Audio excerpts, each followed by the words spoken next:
வணக்கம் நண்பர்களே. நம்ம இந்த வீடியோவில் வந்து எந்த புத்தகத்தை பற்றி பார்க்க போகிறோம் அப்படின்னா, திரைக்கிறது மௌனம், ஆதிரா வெளியீடு, ஷியாம் அருண் அவர்கள் எழுதின சிறுகதைகள் புத்தகம் தான் வந்து நம்ம இன்றைக்கி இந்த வீடியோவில் வந்து பார்க்க போகிறோம். இதில் வந்து மொத்தம் ஒரு 7 சிறுகதைகள் அடங்கியிருக்கு. அதில் முதல் சிறுகதை வந்து அடுத்தவன் குடி அப்படின்னு சொல்லி அதை பற்றி தான் வந்து இந்த வீடியோவில் ஷேர் பண்ணிக்கலாம். அடுத்தடுத்து இந்த புத்தகத்தில் உள்ள சிறுகதையில் வந்து சும்மா ஷார்ட்டாக சொல்லலாம் அப்படின்னு. இந்த புத்தகம் வந்து நான் பின்னாடி என்ன போட்டிருக்காங்கன்னா வந்து எல்லோராலும் எல்லா நேரங்களிலும் எல்லாவற்றையும் ரசிக்க முடியாதுன்னு சொல்லிட்டு ரொம்ப ரொம்ப சாதாரணமாக தான் இங்கே உள்ள சிறுகதைகளுமே இருக்கும். இன்னொன்று வந்து இறைவி புக்ஸ் ஸ்டோர் அப்படின்ட்டு அதில் தான் நான் வந்து ஆர்டர் பண்ணேன். அதுக்கு வந்து இந்த நோட்டோட கொடுத்துருக்காங்க. என்னென்னா வந்து யாரையும் காயப்படுத்தாமல் வாழ வேண்டுமா, ஒரு புத்தகத்தை கையில் எடுத்துக்கொள் அப்படின்னு சொல்லி அவ்வளோ அழகாக உள்ள நோட் கொடுத்துருக்காங்க. இனிதி அப்படின்றவங்க வந்து எழுதியிருக்காங்களா இந்த கோட். யாரையும் காயப்படுத்தாமல் வாழ வேண்டுமா, ஒரு புத்தகத்தை கையில் எடுத்துக்கொள் அப்படின்னு சொல்லி சொல்லிட்டுருக்காங்க. ஆனால் புத்தகம் படத்தை வந்து கண்டிப்பாக அந்த ஒரு பக்குவம் வந்து வந்துடும். நிறையா கோவப்பட மாட்டோம், நிறையா வார்த்தைகள் வந்து விட மாட்டோம் அப்படின்றது மட்டும் என்னோட பர்சனல் ஒப்பீனியன். இன்னொன்று வந்து இந்த புத்தகத்தை வந்து அந்த இறைவி ஆஃபரில் தான் நான் வாங்கினேன்னு சொல்லி சொன்னல, ஒரு 399 ஆஃபரு 6 புக்ஸ்ன்னு போட்டிருந்தாங்க. நம்மளே வந்து ஒரு ரைட்டரை வந்து செலக்ட் பண்ணோம். நம்ம ரைட்டர் எந்த ரைட்டர் கொடுக்குறோமோ அவங்கள்ட்ட இருந்து ஒரு 3 புக்கும், அவங்கள ஒரு 3 புக்கு அமுச்சு விடுவாங்க. ஸோ அந்த மாதிரி தான் எனக்கு வந்து ஒரு 6 புக்கு பதில் 8 புத்தகம் வந்துச்சு. ஆனால் நான் கொடுத்த 399 ரூபாய்க்கு வந்து ஒருத்தாவே வந்து நல்ல நல்ல புத்தகங்கள்லாம் வந்துச்சு. நான் வந்து ஒரு புக்கு வந்து போட்டேன். என்னென்னா ஷியாம் அப்படின்னு சொல்லிட்டு ஒரு எழுத்தாளர் புத்தகம் தான் போட்டேன். ஸோ நான் வந்து செலக்ட் பண்ண எழுத்தாளர் வந்து சோபா சக்தி. ஸோ எனக்கு வந்து சோபா சக்தி அவரோட அப்படின்ற ஒரு புத்தகமும், அதுக்கப்புறம் வந்து அவங்களா வந்து ஒரு 7 புத்தகமும் சின்ன சின்ன புத்தகமாக கொடுத்தாங்க. ஸோ அதுதான் வந்து எனக்கு வந்த புக்ஸோட ஒரு ஆஃபர். அதுலேருந்து ஒரு புத்தகம் தான் இந்த புத்தகம் திரைக்கிறது மௌனம் அப்படின்னு சொல்லிட்டு. ஸோ கதையை வந்து அடுத்தவன் குடி. இந்த கதையை வந்து ரொம்ப ரொம்ப அழகாக இருக்கும், ரொம்ப சின்னதாக இருக்கும். என்ன சொல்ல வந்தவங்களோ அதை வந்து அவ்வளோ அழகாக வந்து சொல்லியிருப்பாங்க. ஒருத்தர் வந்து புகையிலை வாங்க வந்திருக்காரு. அந்த வாய்க்குள்ள வைக்கிற அந்த புகையிலை வாங்க வந்திருக்காரு. அதுக்கு அந்த கடையில் வந்து ரொம்ப ரொம்ப தூரமாக இருக்குது அந்த கடை. அவரோட வீட்டிலேருந்து அந்த கடை தூரமாக இருக்குது. ஏன்னா அவர் ஒரு கிராமத்தில் இருக்கார்.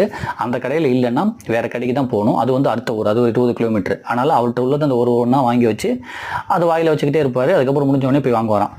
அன்றைக்கி என்ன பண்ணியிருக்காரு, அவர்கிட்ட வந்து இல்லையா. அப்போ வந்து யோசிக்கிறார், ஆஹா இன்றைக்கி நம்மள்ட்ட இல்லையே, அந்த கடை பக்கத்தில் இல்லையே, நம்ம கொஞ்சம் தூரமாக வேறு இருக்குமே, அந்த கடையில் போய் கேட்டால் இந்நேரம் கிடச்சிருக்குமே சொல்லி யோசிச்சுக்கிட்டே இருக்காரு. இன்னொன்று வந்து அந்த கடையில் வந்து எப்படி கேட்பாருன்னா மஞ்சள் பாக்கெட்டுன்னு கேட்பாரான். ஏன்னா வந்து புகையில வைக்கக்கூடாதுன்னு சொல்லி தடை பண்ணியிருக்காங்களா. அதனால் வந்து ரைடாக இருக்கனால இவர் என்ன கேட்பாரான், போய் மஞ்சள் பாக்கெட் அப்படின்னு சொல்லி கேட்டோன்னே அவர் வந்து ஒரு பேப்பரில் சுற்றி கொடுத்துருவாராம். அந்த அளவுக்கு வந்து இவருக்கும் அந்த கடைக்காரருக்குமான ஒரு அண்டர்ஸ்டாண்டிங் இருக்குன்றது வந்து அவ்வளோ அழகாக அவங்க சொல்கிறாங்க. மஞ்சள் பாக்கெட் என்றால் கடைக்காரர் புரிந்து கொள்வார். உள்ளே சென்று பேப்பரில் மடித்து எடுத்து வந்து தருவார். 3 நாட்களுக்கு ஒரு முறை பெட்டி கடைக்கு வருவதை வழக்கமாக கொண்டிருந்தேன்னு சொல்லிட்டு 3 நாளைக்கு ஒரு தடவை பெட்டி கடைக்கு வர்றது மஞ்சள் பாக்கெட்டுன்னு சொல்கிறது. அவர் எடுத்து தருவார் பேப்பரில் சுற்றி. எப்பவும் போல இவர் அவரோட வேலைக்கு போயிடுறது. அப்புறம் 3 நாளைக்கு அப்புறம் வர்றது இப்படின்னு சொல்லி இப்படி போயிட்டே இருந்திருக்கு. ஆனால் ஒன்றுன்னு சொல்லியிருப்பாங்க, இந்த பழக்கத்தை வந்து விட்டுவிட ஆசைதான் என்றாலும் விடாமல் இருக்க பேராசை. ஸோ அப்படின்னு சொல்லி அவ்வளோ அழகாக வந்து இந்த வரிகளே அவ்வளோ அழகாக இருக்கும். இந்த பழக்கத்தை விட்டுவிட ஆசைதான் என்றாலும் விடாமல் இருக்க பேராசை. ஒருவேளை புகையிலே பாக்கெட்டில் அல்லாது பாட்டிலில் இருந்திருந்தால் அப்போதே இந்த கருமத்தை விட்டொழித்திருப்பேன் அப்படின்னு சொல்லி சொல்கிறாங்க. என்னன்னா அவர் என்ன சொல்கிறாருன்னா, இந்த புகையிலை வந்து எனக்கு பாக்கெட்டில் கொடுக்குறாங்க, இதே பாட்டிலில் கொடுத்துருந்தாங்கன்னா எப்பயே நான் விட்டுருப்பேன் அப்படின்னு சொல்லிட்டு அடுத்து என்ன சொல்ல வராங்கன்னா, அவருக்கு வந்து புகையிலை பழக்கம் மட்டும் இல்லை, இதுக்கு முன்னாடி குடிப்பழக்கம் வந்து நிறையா இருந்திருக்கு. அந்த குடிப்பழக்கத்தை வந்து விட்டுருக்காரு. இப்போ வந்து புகையிலை பழக்கம் மட்டும் இருக்கான். அந்த குடிப்பழக்கத்தை எப்படி விட்டாருன்னு சொல்லி அவ்வளோ அழகாக வந்து சொல்கிறாரு. என்னன்னா பாட்டிலை வந்து ஓப்பன் பண்ணி அவசரமாக ஒரு நாள் குடிச்சிருக்காரு. அப்போ பாட்டில் ஓப்பன் பண்ணும்போது மூடியோ அந்த கண்ணாடி பாட்டிலோ லைட்டாக வந்து உடஞ்சிருக்கு. அதெல்லாம் பார்க்காம மடன்னு குடிச்சிட்டாரான். அப்போ தான் பக்கத்தில் உள்ள சொல்கிறான், சார் பார்த்து குடிங்க சார், பாட்டில் வந்து உடஞ்சிருக்கு, நீங்கள் பார்க்கலையானோடனே. அப்போ தான் இவருக்கு பயந்துருக்காரு. ஆஹா, உடஞ்ச பாட்டிலில் வச்சு நம்ம குடிச்சிட்டோமே, அந்த உடஞ்ச துகள்கள் வந்து வயிற்றுக்குள்ளே போயிருந்தால் என்ன ஆகுறது, வயிற்றை கிழிச்சு குடலாம் கிழிச்சிடுமே சொல்லி பயந்து வாந்தி எடுக்கிறேன்னு சொல்லி கையை வாய்க்குள்ளே விட்டு வாந்தி எடுக்கிறாரோ. வாந்தி வரதா எல்லாம் வரதா, அந்த பாட்டில் ஓட்டலாம் எதுவுமே வரலையாம். அப்போயும் சொல்கிறாரு, காலைல சாப்பிட்டு இட்லி கூட வந்துருச்சு, ஆனால் வந்து அந்த பாட்டிலோடு வரல, லாஸ்ட்டில் ரத்தம் வந்துருச்சு. ஸோ நான் போய் ஹாஸ்பிட்டல் போனேன், பாட்டில்லாம் இல்லை அப்படின்னு சொல்லிட்டாங்க. மனைவிக்கு தெரியாமல் ஸ்கேன்லாம் பண்ணிட்டேன், பாட்டில்லாம் இல்லைன்னு சொல்லிட்டாங்க. அதுலேருந்து தான் நான் குடியை விட்டேன். பட் ஆனால் இந்த புகையிலையை மட்டும் விட முடியல அப்படின்னு சொல்லிட்டு இருந்திருக்காரு. அந்த டயத்தில் வந்து அவருக்கு வந்து புகையிலை வந்து முடிஞ்சிருச்சு. ஆனால் கடைக்கு போகணும், கடைக்கு தூரம். அப்போ என்ன பண்ணுறாரு, ஃபோன் பண்ணுறாரு. யார் வந்து இந்த புகையிலை கற்றுக் கொடுத்தானோ அவனுக்கு வந்து ஃபோன் பண்ணுறாரு. ஏன்னா அவன் தான் வந்து கற்றுக் கொடுத்தான், ஒரு நாள் போட்டு போடுறா அப்படின்னு சொல்லி. ஏன்னா இங்கே எல்லா பழக்கங்களுமே ஆரம்பிக்கிறது அப்படி தான். சும்மா ஒரு தடவை குடிச்சு போடுறா, சும்மா ஒரு தடவை போட்டு போடுறா, எதுவுமே இல்லை, டேஸ்ட் பாடுறா அப்படின்னு சொல்லி அதுலேருந்து எல்லாமே ஆரம்பிக்குதுன்னு சொல்லுவாங்க. நானும் நிறைய புத்தகம் நிறையா நண்பர்கள் சொல்லி கேட்டிருக்கேன். உடனே இவருமே என்ன பண்ணியிருக்காரு, அவனுக்கு சரி அவனுக்கு கால் பண்ணலாம், அவன் தானே நமக்கு இந்த புகையில பழக்கம் எல்லாத்தையும் கற்றுக் கொடுத்தான், அவனுக்கு கால் பண்ணலாம், கண்டிப்பாக ஏதாச்சும் ஒன்று சொல்லுவான்னு சொல்லி ஃபோன் பண்ணோன்னே, டே புகையில இருக்கான்னு சொல்லி கேட்டேன். அவன் வந்து ரொம்ப நல்லவமாக பேசினானா. ஏன்டா குடிச்சு பாதி உடம்பு கெடுத்துட்டு இப்போ தான் அந்த குடியை விட்டுருக்க, ஏன்டா இந்த பழக்கத்தை ஏன்டா ஆரம்பிச்சா, இதையும் விட்டு உடம்பு ஃபுல்லாக கெடுத்துக்க முடியும்னு சொன்னோன்னே இவருக்கு வந்து ஆச்சரியம்.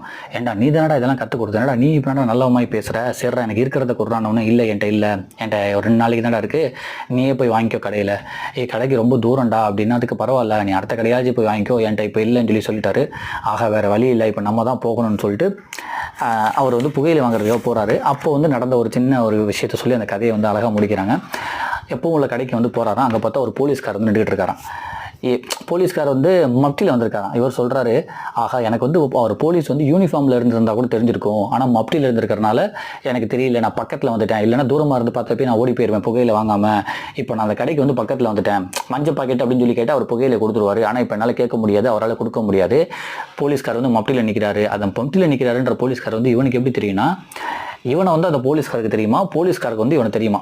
அதுவரையும் வந்து இவன் என்ன வேலை பார்க்குறான்றதை வந்து இந்த கதையில் சொல்லியிருக்கவே மாட்டாங்க. அதுக்கப்புறம் தான் வந்து சொல்ல வருவாங்க, எனக்கு தெரிஞ்ச போலீஸ்காராக இருந்துட்டாரு, நான் முன்னாடியே வந்து அவர் காக்கி சட்டையில் இருந்ததை நான் பார்த்து போயிருப்பேன், இப்போ பக்கத்தில் வந்து தான் தெரியுது அவர் வந்து போலீஸ்காரர், ஆனால் மப்டியில் இருக்காரு, எனக்கு தெரிஞ்சவர்னு.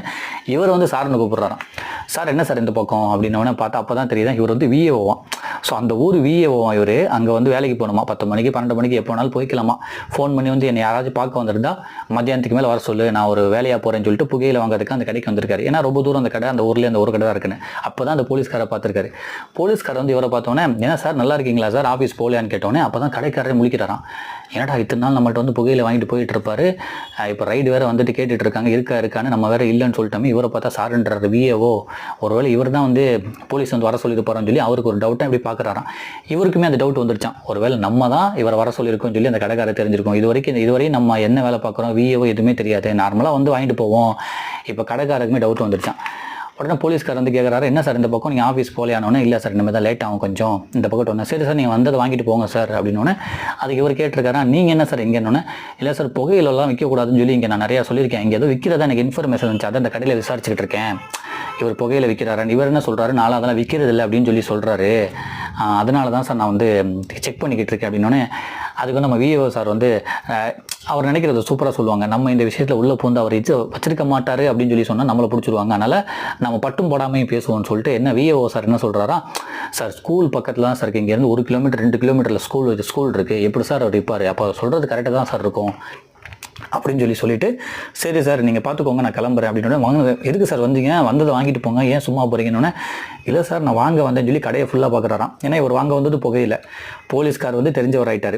இப்போ கடைக்காரரும் முழிச்சிக்கிட்டு இருக்காரு, இப்போ புகையில கேட்க முடியாது. அப்போ என்ன பண்ணியிருக்காங்க, சுற்றி முற்றி பார்த்துட்டு ஹால்ஸ் 2 கொடுங்கன்னு கேட்டாராம். ஏன் சார் ஹால்ஸ் வாங்குறதுக்கு 15 கிலோமீட்டர் தள்ளி வந்திருக்கீங்க, இங்கே உங்கள் ஆஃபீஸ் வீடெல்லாம் அங்கே இருக்கே அப்படின்னோடனே, இல்லை சார் தொண்டை வந்து கொஞ்சம் வலியாக இருக்குது, அதனால தான் ஹால்ஸ் வாங்க வந்து சொல்லி அந்த ஹால்ஸை காட்டியிருக்காரு. 2 ஹால்ஸ் எடுத்து கொடுத்தோன்னே ஒரு பாட்டு கிளம்பிட்டாராம். அப்பா விட்டுருங்கப்பா, நீங்கள் 2 பேர் பார்த்துக்கோங்கப்பா சொல்லி கிளம்பிட்டாராம். இது இப்படியே போயிருக்கு. அதுக்கப்புறம் ஒரு 3-4 நாள் கழிச்சு மறுபடியும் அந்த கடைக்கு வந்திருக்காரு. அங்கே என்ன நடந்துச்சுன்னு தெரியலையாம். திருப்பி அந்த கடைக்கு போய், சார் மஞ்சள் பாக்கெட் ஒன்று கொடுங்க, மஞ்சள் பாக்கெட்லாம் இல்லைங்க போங்க சார் அப்படின்னு சொல்லி சார்னு ஃபஸ்ட்டு அந்த கடைக்காரர் வந்து அவர் சொல்லியிருக்காரு. என்ன சார் என்னை சார்லாம் கூப்பிட்றீங்க, ஆமாம் சார் நீங்கள் தான் பெரிய விஏஓ ஆச்சு, எனக்கு இதுவரையும் தெரியவே தெரியாது சார், அதெல்லாம் விடுங்க சார், அதெல்லாம் நான் எதுக்கு சொல்லிக்கிட்டு, கொடுங்க சார் மஞ்சள் பாக்கெட்டு. சார் உண்மையிலே இல்லவே இல்லை சார் அப்படின்னு சொல்லி ரொம்ப கோவமாக பேசினாராம். ஏன் என்கிட்ட கோவப்படுறீங்க, நான்லாம் வந்து அவர்கிட்ட சொல்லவும் இல்லை, எதுவுமே நான் இன்ஃபர்மேஷன் கொடுக்கவே இல்லை, அவராக வந்து செக் பண்ணியிருக்காரு, நான் தான் எனக்கு எதுவுமே சொல்லாமல் போயிட்டேனே, எதுக்கு எனக்கு கொடுக்க மாட்டேறீங்க அப்படின்னோடனே, நீங்கள் வராமல் இருந்திருந்தால் கூட அவர் போயிருப்பார், அதுவரையும் வந்து நான் என் கடையில் புகையில இல்லைன்னு சொல்லி சொன்னதை அவர் நம்பிட்டு தான் இருந்தார். ஆனால் நீங்கள் வந்தோடனே தான் அவருக்கு டவுட் வந்துச்சு. அப்போ தான் அவர் வந்து நீங்கள் வந்துட்டு போயிட்டீங்க, அப்போ தான் அவர் கேட்டார், இவரோட ஆஃபீஸு இவர் விஏஓ, இவர் எனக்கு தெரியும், இவரோட ஆஃபீஸு 15 கிலோமீட்டருக்கு அங்கிட்டு இருக்குது, அவர் அங்கேருந்து இங்கே வந்து ஹால்ஸ் வாங்க வராரா, கண்டிப்பாக இவர் ஹால்ஸ் வாங்க வரல, ஏன்னா அவர் எப்போவுமே அந்த வாயில் புகையில வச்சுட்டு நான் நிறைய டைம் அவரை பார்த்துருக்கேன். ஆஃபீஸ் போலீஸ்காரங்களுக்கு அந்த விஏஓ எல்லாமே ஒரு கனெக்ஷன் இருக்குல்ல, நான் எப்போல்லாம் வந்து அந்த விஏஓ ஆஃபீஸ் போகிறனோ அப்போல்லாம் வந்து இவர் வாயில் வந்து புகையில வச்சிருக்கதை நான் பார்த்துருக்கேன்.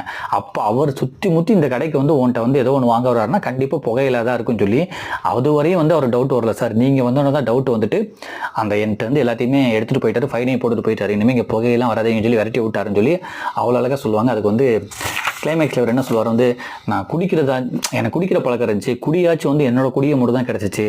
அதாவது கிளைமேக்ஸில் வந்து இந்த கதையை வந்து எப்படி முடிப்பாங்க அப்படின்னா வந்து, எனக்கு வந்து குடிக்கிற பழக்கம் இருந்துச்சு, அந்த குடியாச்சும் வந்து என்னோட குடும்பத்தை மட்டும் தான் கெடுத்துச்சு, ஆனால் என்னோட புகையில பழக்கம் அடுத்தவனோட வியாபாரமே கெடுத்துருச்சு அப்படின்னு சொல்லி நினச்சிக்கிட்டு இருந்தாராம். அப்போ தான் அந்த கடைக்காரர் சொன்னாராம், என் கடையில் வந்து அதிகமாக விற்கிறது அந்த புகையில தான், இப்போ அதுக்கும் வந்து உங்களால் விற்க முடியாமல் போச்சு, நீங்கள் சீக்கிரம் கிளம்பி போங்க சார்னு சொன்னே இவர் வந்து இந்த மாதிரி நினச்சிக்கிட்டே வந்தாராம். ஆகா குடிப்பழக்கம் வந்து நம்ம குடும்பத்தை மட்டும் தான் கெடுத்துச்சு, ஆனால் நம்மளோட புகையில பழக்கம் அடுத்தவனோட வாழ்க்கையுமே கெடுத்துருச்சு, அவன் அதை வச்சு தான் நிறையா சம்பாரிச்சுக்கிட்டு தான் சொல்லி அப்படி நினச்சிக்கிட்டே வரதை வந்து அவ்வளோ அழகாக வந்து முடிக்கிறாங்க. அதையுமே வந்து இந்த கதையை ஒரு எண்டில் மட்டும் நான் படிச்சிடுறேன். இந்த கதை வந்து ரொம்ப ரொம்ப சுவாரஸ்யமாக இருந்துச்சு, ரொம்ப அழகாக இருந்துச்சு. என்ன சொல்ல வந்தாங்களோ அதை கரெக்டாக வந்து சொல்லிட்டாங்க. இன்னும் இந்த கருமத்தை வாங்க பக்கத்து ஊருக்குத்தான் போகணுமா என்ற வருத்தத்தில் கடற்கரையை பார்த்து கேட்டேன், ஒரு பாக்கெட் கூட இல்லையானே சார் பேசாமல் போயிருங்க, கடையில் அதிகமாக விற்கிறது அது ஒன்று தான், அதையும் கெடுத்துட்டீங்க, தயவு செஞ்சு இன்னைக்கு கடை பக்கம் வந்துடாதீங்க, கடைக்காரர் கட்டி விட்டார். எவ்வளவுதான் அவரும் பொறுமையாக இருப்பார். குடியாவது என் குடியை மட்டும்தான் கெடுத்தது என்று எண்ணிக்கொண்டே தலையாரியை போனில் அழைத்தேன். நான் விஏஓ, என் அலுவலக நேரம் நான் முடிவெடுப்பது தான் அப்படின்னு சொல்லிட்டு மறுபடியும் வந்து ஃபோன் எடுத்து அலுவலகத்துக்கு வந்து கால் பண்ணியிருக்காரு. அவர் வந்து விஏஓ தலைவாரிக்கு வந்து ஃபோன் பண்ணி என்ன சொல்லியிருப்பாரு, நான் வந்து அடுத்த ஊருக்கு போகணும், அந்த புகையில வாங்கன்னு சொல்கிறதுக்காக என் அலுவலக நேரத்தை வந்து நான் தான் முடிவெடுப்பேன்னு சொல்லிட்டு அந்த கதையை முடிக்கிறாங்க.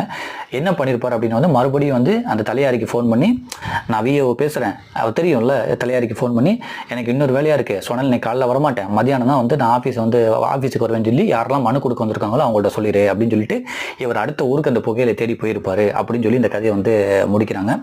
இதுதான் வந்து இந்த கதையோட சுருக்கம். ஸோ நீங்கள் படித்து பார்த்தா வந்து அந்த கான்வர்சேஷன்லாம் வந்து அந்த பெட்டி கடைக்கு இவருக்கும் அந்த போலீஸ்காரருக்கும் இவருக்கும் உள்ள கான்வர்சேஷன்லாம் வந்து அவ்வளோ அழகாக சூப்பராக இருக்கும், ரொம்ப ரொம்ப காமெடியாக இருக்கும். இதை நிறைய நல்ல விஷயங்களுக்கும் நீங்கள் எடுத்துக்கலாம் கண்டிப்பாக. அடுத்தவன் குடி அப்படின்னு சொல்லிட்டு இதுதான் வந்து நம்ம இந்த ஒரு வீடியோவில் பார்க்க வந்தது. அடுத்த ஒரு கதை வந்து பேரே சொல்லும் தைரியம் சொல்லிட்டு அடுத்த ஒரு கதை ஆரம்பிக்குது. இதை நம்ம வந்து அடுத்த வீடியோவில் பார்ப்போம். நீங்கள் வாய்ப்பு இருந்தால் இந்த புத்தகத்தை வாங்கி படிங்க. எல்லோராலும் எல்லா நேரங்களிலும் எல்லாவற்றையும் ரசிக்க முடியாது அப்படின்னு சொல்லி போட்டிருக்காங்க. ரொம்ப ரொம்ப நார்மலான கதைகளாக தான் இருக்கும், பட் அவ்வளோ அழகாக இருக்கும். எப்போதும் ஒரு பெரிய மரண ஓலங்களும் திரும்பி பார்க்க பெரிய பெரிய சம்பவங்களும் மட்டுமே கதைகள் என்ற அர்த்தம் அல்ல. நம்மை சுற்றி நடக்கக்கூடிய இயல்பான சம்பவங்களும் கதைகளும் தான். அதில் தான் பத்திரப்படுத்தி கிடைக்கிறது நம் இயல்பான நம் சமூக வாழ்க்கை. அப்படிப்பட்ட கதைகளின் சீரிடம் சியான் மொரோனுக்கு இயல்பாக வருகிறது.